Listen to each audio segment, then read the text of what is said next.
ان لوگوں کو سمجھنا چاہیے جو لوگ اس طرح کا عقائد رکھتے ہیں کہ ہم مرنے کے بعد پھر جنم ہوگا، پھر جنم ہوگا، پھر جنم ہوگا۔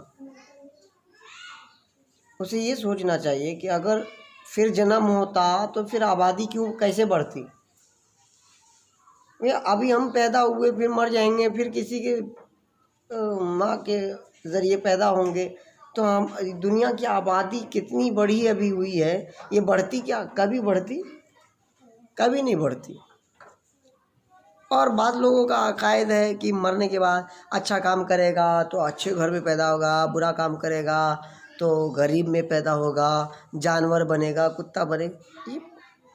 مطلب یہ ہے کہ جتنے جانور ہیں سب کوئی انسان تھا پہلے، ابھی آپ کو قتل کیا جا رہا ہے، آپ کی انسلٹ ہو رہی ہے، آپ کو کوئی پتھر مار رہا ہے۔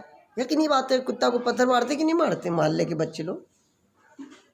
گدھے کو پتھر مارتے کہ نہیں مارتے؟ تو اس کا مطلب یہ ہے کہ پہلے انسان تھا، آج پتھر مار کھا رہا ہے۔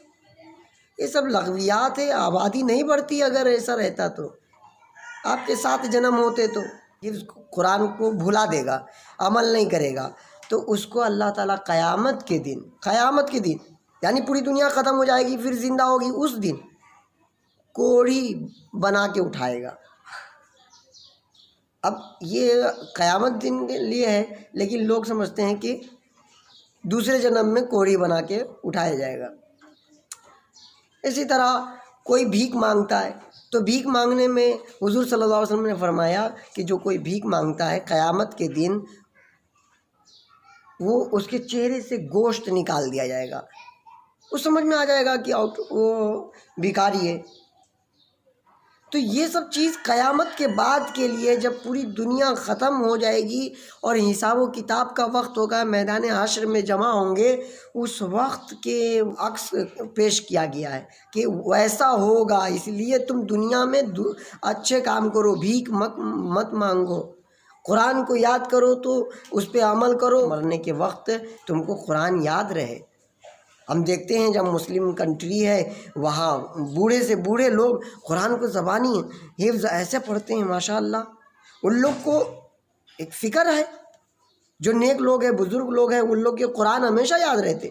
اس کو زندہ رکھنے کے لیے اللہ نے ایک طریقہ اختیار کیا ہے کہ تم قرآن کو حفظ کرو گے، یاد رکھو گے تو تم کو درجات بلند ملے گا۔ جنت میں 7ویں منزل ہے، 7 منزل میں سے تم کسی پوزیشن پہ جا سکتے ہو، جتنا یاد رکھو گے اتنا اچھے مقام پہ جا سکتے ہو۔ تو یہ ان لوگوں کے لیے ہے جو قیامت میں پیشگی کے وقت بے نور ہوگا، چہرے سے گوشت نہیں ہے، کوڑی ہے۔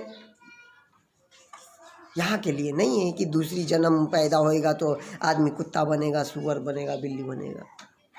دوسری جنم ہوتا تو پھر آبادی کیسے بڑھتی؟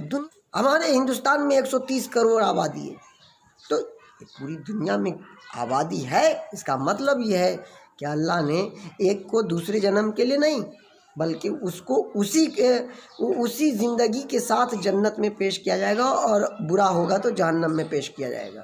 پھر اگر ایسا ہوتا کہ آپ ہی پیدا ہو تو آپ کی بیٹی کہاں سے آ گئی، آپ کے بیٹے کہاں سے آ گئے، یہ سب کیسے بنتے؟ آپ کی بیوی کیسے پیدا ہو گئی؟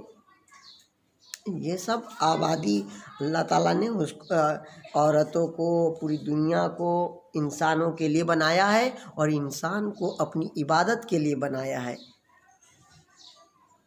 جو قرآن کے اوپر جو ہے سرچ کر رہے ہیں اور اسلام کو بدنام کر رہے ہیں، ان کو سمجھنا چاہیے بے عقلی کی باتیں کر کے تم کہاں تک جا سکتے ہو، کتنا کما سکتے ہو۔ اسلام کو بدنام مت کرو بھائی، آپ کو علم نہیں ہے تو آپ پوچھیے آ کے۔ ہم ہو سکتے ہیں غلط، لیکن علم والے اور بھی ہیں، وہ تو اچھے ہوں گے، وہ دوسرے تو اچھے ہوں گے۔ قیامت قائم ہوگی تو آپ نرک میں ڈائریکٹ جائیں گے۔ اسلام ہے سب کے لیے، آپ کے لیے، ہمارے لیے، ہمارے باپ کی جاگیر نہیں ہے اسلام۔ اسلام آپ کے لیے ہے، آپ کو جنت دلائے گا۔ آپ اسلام پہ چلیں گے تو آپ کو جنت ملے گا، نہیں چلیں گے تو آپ جائیے۔ ٹرین پہ ٹکٹ کٹائیں گے تو بیٹھیں گے, نہیں تو چور ہو کے بیٹھنے کے تو بیٹھ لیں گے دنیا میں, لیکن جنت میں ایسا نہیں ہے کہ آپ جو ہے گھس جائیں گے چوری چھپ کے. جہاز پہ بغیر ٹکٹ کٹائے کوئی بیٹھ سکتا ہے؟ ہر چیز کا ٹکٹ کٹانا پڑتا ہے. تو آپ کو سورگ کے لیے اسلام کو فالو کرنا یہی ٹکٹ ہے, لا الہ الا اللہ محمد الرسول اللہ پڑھنا یہی ٹکٹ ہے. اسلام کے ذریعے آپ جنت میں جا سکتے, کیونکہ یہ اسلام کو اللہ نے ان الدین عند اللہ الاسلام, اس کو سمجھیں, بیوقوفوں کے بہکاوے میں نہ آئیں.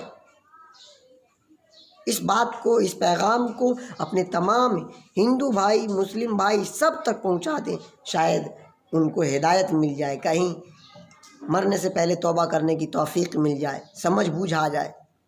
Like, share and just subscribe my channel SMAF Satbi.